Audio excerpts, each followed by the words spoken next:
ওই লোকটাকে আমি হান্ট ডাউন করবই। ও আমার মাকে কষ্ট দিয়েছে। অবশেষে ফাঁস হয়ে গেল সেই ভয়ঙ্কর সত্যি, যা এতদিন সযত্নে লুকিয়ে রাখা হয়েছিল। নিজের জন্মদাতা বাবার আসল রূপ জানতে পেরে কান্নায় ভেঙে পড়ল কম্পাস। কে এই ডিকে? কেন সে কম্পাসের মায়ের জীবনটা এভাবে তছনছ করে দিল? অন্যদিকে বিহানের প্রতি মোনালিসার অন্ধ ভালোবাসা আজ রূপ নিয়েছে চরম পাগলামিতে। নিজের ভুলের জন্য মা বাবার কাছে ক্ষমা চেয়েও পার পেল না সে, জুটল চরম শাস্তি। কিন্তু সবথেকে বড় ধাক্কাটা তখন লাগল যখন বিহান হঠাৎ করেই কম্পাসকে নিজের থেকে দূরে সরিয়ে দিল। বিহান কেন বলল, আমাকে একা ছেড়ে দাও কম্পাস, আমি তোমার সবথেকে বড় শত্রু? ল্যাবরেটরিতে কিসের টেস্ট হচ্ছে? আর কলেজে এআই সামিটের আড়ালে কোন নতুন ষড়যন্ত্র দানা বাঁধছে? হ্যালো বন্ধুরা, আজকের পর্বে এমন কিছু রুদ্ধশ্বাস মোড় অপেক্ষা করছে যা আপনাদের স্ক্রিন থেকে চোখ সরাতে দেবে না। কম্পাসের প্রতিশোধের আগুন আর বিহানের অভিমান কোন দিকে নিয়ে যাবে এদের সম্পর্ককে জানতে হলে ভিডিওটি একদম শেষ পর্যন্ত দেখুন। বন্ধুরা, ভিডিওটি শেষ পর্যন্ত দেখতে থাকুন আর আমাদের চ্যানেলটি প্লিজ সাবস্ক্রাইব করুন।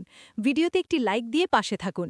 বন্ধুরা, আজকের পর্বের শুরুতেই যেন বাজ পড়ল কম্পাসের মাথায়।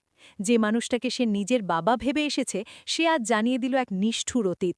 কম্পাস জানতে পারল তার আসল বাবার নাম ডিকে, একজন প্রতারক, একজন লোভী মানুষ যে শুধু একটা ফর্মুলার জন্য তার মায়ের সাথে ছলনা করেছিল আর তারপর ছুঁড়ে ফেলেছিল রাস্তায়। এই কথা শোনার পর কম্পাসের চোখ ফেটে জল বেরিয়ে আসে, কিন্তু পরক্ষণেই সেই জল পরিণত হয় প্রতিশোধের আগুনে। কম্পাস সোজা জানিয়ে দেয়, যে আমার মায়ের জীবন নষ্ট করেছে, আমি তার পুরো সাম্রাজ্য জ্বালিয়ে ছাই করে দেব। এদিকে দেখুন মোনালিসার অবস্থা। বিহানের অন্ধ প্রেমে পাগল হয়ে সে যে চরম ভুল করেছে, তার জন্য আজ সে অনুতপ্ত। মায়ের পায়ে পড়ে ক্ষমা চাইছে সে, কিন্তু তার বাবা মা আজ আর তাকে ছাড়ল না। ঘরের ভেতর আটকে দিল মোনালিসাকে। দরজার ওপার থেকে তার সেই বুক ফাটা কান্না কি সত্যি অনুশোচনার, নাকি নতুন কোনো ষড়যন্ত্রের পূর্বাভাস? অন্যদিকে বিহান, যে সবসময় কম্পাসের পাশে ঢাল হয়ে দাঁড়িয়েছে, আজ সে এ কি বলছে?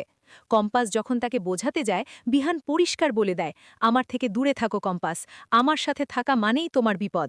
কিন্তু বিহান এমন কেন করছে? সে কি সত্যি কম্পাসকে দূরে সরাতে চায়, নাকি এর পেছনে লুকিয়ে আছে অন্য কোনো কারণ? আর ল্যাবরেটরিতে লুকিয়ে লুকিয়ে কিসের টেস্ট করাচ্ছে বিহান? কার স্যাম্পল দেওয়া হলো সেখানে? সবশেষে কলেজে এআই সামিটের ঘোষণায় বিহানের সেই দৃপ্ত কণ্ঠ। কিন্তু করিডোরে আবারও সেই মোনালিসা, কান্না ভেজা চোখে বিহানের কাছে এসে হাত ধরল সে। কিন্তু বিহান এবার আর কোনো দয়া দেখালো না। আঙুল উঁচিয়ে মোনালিসাকে সতর্ক করে দিল, আমার আর কম্পাসের জীবন থেকে দূরে থাকো তুমি।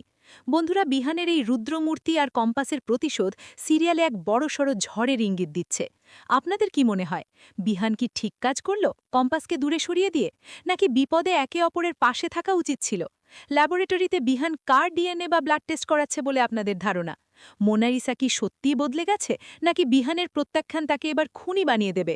কম্পাস কি একা পারবে এত ক্ষমতাবান ডিকের সাম্রাজ্য ধ্বংস করতে? কমেন্ট বক্সে আপনাদের মতামত অবশ্যই জানান। বন্ধুরা, কম্পাসের এই লড়াই আর বিহানের কষ্ট যদি আপনাদেরও হৃদয় ছুঁয়ে যায়, তাহলে ভিডিওটিতে এক্ষুনি একটি লাইক বা থামস আপ করে দিন।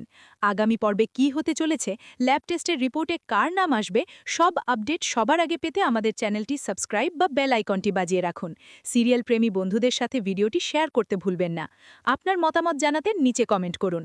দেখা হচ্ছে পরের ভিডিওতে নতুন কোনো চমক নিয়ে। ভালো থাকবেন, সুস্থ থাকবেন।